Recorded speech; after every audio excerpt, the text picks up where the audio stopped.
शिरोमणि बलराम दास जी, शिव- राधे राधे महाराज जी, आपके चरणों में कोटि कोटि प्रणाम। महाराज जी, मेरे मन में एक सवाल है कि भक्ति जीवन में आने के पहले हम लोग तो पाप और पुण्य का फल भोग करते हैं, इसका डर था। पर अभी भक्ति जीवन में आने के बाद अपराध के डर सताने लगता है, तो हमेशा इस डर से कैसे मुक्त मिले? कई बार ये तो एकांतिक में भी और सत्संग में कहा है कि जो अपराध का वर्णन किया गया वो सावधानी के लिए किया गया, डर के लिए नहीं किया गया है। जो पाप है वो डरने वाली बात है। जैसे हम वासना से युक्त होकर किसी माता बहन की तरफ काम दृष्टि से देखें, कोई चाहे गृहस्थ हो चाहे विरक्त हो, ये पाप है, इसे डरो, तुम्हारी दुर्गति हो जाएगी इससे, चाहे जिस वेश में हो चाहे जिस उद्देश्य के पथिक हो। अगर गृहस्थ हो तो पाणी ग्रहण संस्कार रूपी धर्म मर्यादा स्थापित की गई है, और विरक्त हो तो आजीवन नैष्ठिक ब्रह्मचर्य रहकर जितेंद्रिय बनो, इंद्रियों को, ये पाप कर्म है। अब जैसे हम ठाकुर सेवा कर रहे हैं, उसमें 32 अपराधों का वर्णन किया गया है। नाम जप कर रहे हैं, उसमें 10 नाम अपराधों का वर्णन किया गया है। धाम वास कर रहे हैं, उनमें अपराधों का वर्णन किया गया है। साधु संग कर रहे हैं, वैष्णव अपराधों का वर्णन किया गया है। ये भयभीत होने के लिए नहीं किया गया है, ये सावधानी के लिए कि आप ऐसे चलोगे तो साधु संग का उत्तम रंग मिलेगा, धामवास का उत्तम फल मिलेगा, नाम जप का उत्तम फल मिलेगा। ये व्यर्थ जाने वाला नहीं है।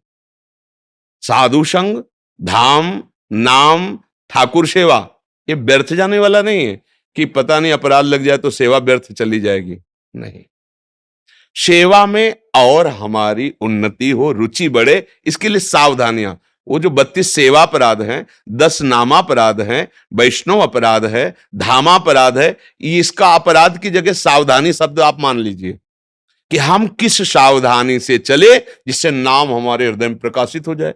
हम किस सावधानी से धाम में वास करें जिससे धाम हमारे हृदय में प्रकाशित हो जाए। किस सावधानी से सत्संग करें जिससे सत्संग जो बोला जा रहा है वही हम अपने आचरण में उतार सके। किस सावधानी से हमारा जीवन होना चाहिए, वो भयभीत होने के लिए नहीं है कि अब नामापराध से भयभीत हुए तो नाम जब छूट गया, धामापराध से भयभीत हुए धाम से बाहर हो गए, सेवा अपराध तो फिर से ठाकुर सेवा छूट गई, वैष्णव अपराध तो संत संग, नहीं तो बचा क्या? अपराध है, अपराध तो बचा। चैतन्य स्पेशली बोला है कि वैष्णव अपराध से तुम हमेशा दूर रहो। तो सावधानी, सावधानी। क्या होता है ना, कभी कभी जानने में भी आप समझो वैष्णव अपराध किसे कहते हैं, इसे समझो।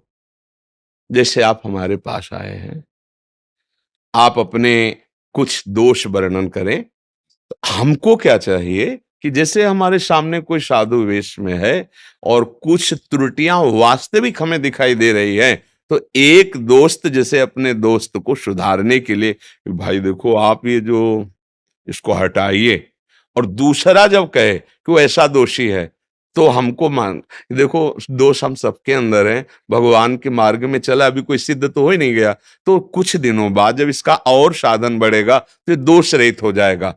हम किसी वैष्णव को देख करके, अब मान लो आज वेश धारण किया है, आज ही तो सिद्ध नहीं हो जाएगा ना, तो उसमें कुछ संस्कार, कुछ त्रुटियां पूर्व के हैं जो स्वाभाविक प्रस्तुत होंगे, हमको उन देख करके निंदा नहीं करनी। भगवान आदेश करते हैं, अपिचेत सुदुराचारो भजते माम अनन्य भाग साधुरेव समंतव्य सम्यक व्यवसिता हिसा। अब इसको समझो, वो सांगोपांग दुराचार करता रहा है, सांगोपांग मतलब कोई अंग नहीं छोड़ा पाप का, सारे अंग।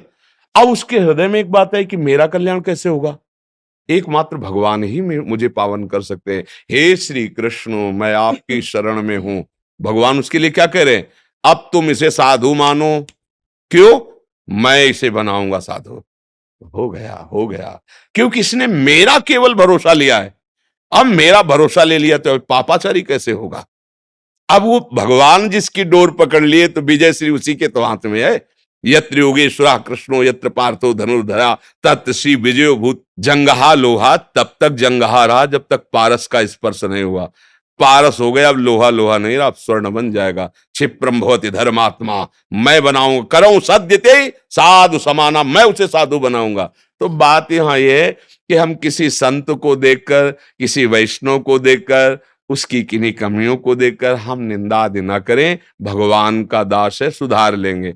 अच्छा, अब क्या होता है, कुछ छल कपटी लोग ये महापरम पावन पूज्य वेश को धारण करके ना भगवान की प्राप्ति उद्देश्य है, ना समाज को मंगलमय देखने का उद्देश्य है, अपनी वासनाओं की पूर्ति के लिए फिर इसकी निंदा जब होती है तो फिर सच्चे जो सतमार्ग के पथिक है वो हमारी जब दृष्टि खराब हो जाती है ना, फिर उन पर भी दृष्टि इसी भाव से जाती है, अब अपराध बन जाता है, अब गलती हो जाती है।